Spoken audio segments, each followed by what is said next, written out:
We're staying in the 09 dimensioning.dwg file, and I've zoomed into the top left corner again where the 3532 door dim is and the 1830 dimension is. Now obviously you can see where we're zoomed in and where we've placed previous dimensions. Now what we're going to do in this particular case is look at breaking dimensions. Quite often when you place a dimension in Autocad, it crosses another dimension, and what you want to do is you want to actually break that dimension. Now, the first thing we're going to do is we're going to go and look at our dimension style quickly. So I'm going to go to the Annotate tab, Dimensions panel, click on the little arrow, open up the Dimension Style Manager. And as you can see, we're using the diagonal 2.5mm aerial. I'm going to modify that, and I'm going to have a look now at some of the settings for my dimension style. So if I go to lines here, you can see that I've got things like extend beyond dim lines, offset from origin, and so on. And I'm going to go through symbols and arrows. You can see there I've got a jog angle. I've also got things like a linear jog dimension. It's this one here I want to look at, the break size.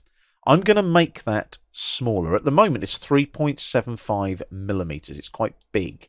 So what we're going to do is we're going to change that value. I'm going to take that down to a value of just 1. Press tab and you can see that updates, and then I click on OK. That's all I'm changing. Then I'm going to make sure that my diagonal 2.5mm aerial is the current dimension style by clicking on Set Current, and I'm going to click on Close. Now, you won't notice this until we actually break the dimension, but what we've done there is set the gap of the break.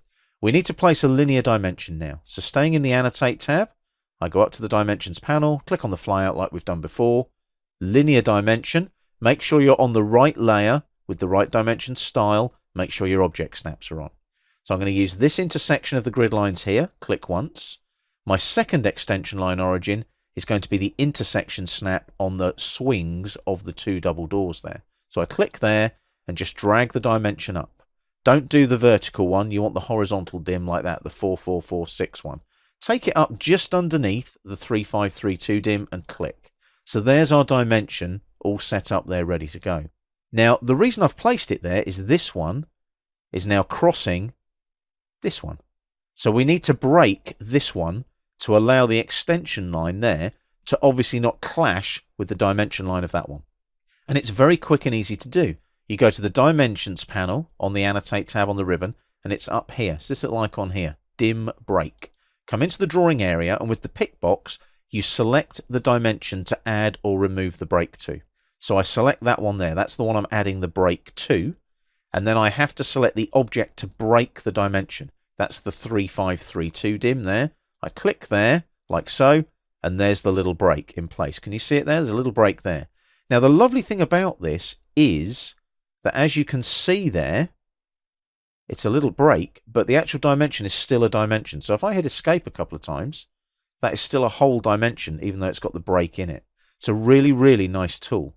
Now, if I go back to that dim break command here and come into the drawing area, it says select dimension to add or remove the break. So if I select that one there, like that, I've then got the ability to remove the break if I want to. Can you see on the command line there, I've got auto, manual, or remove.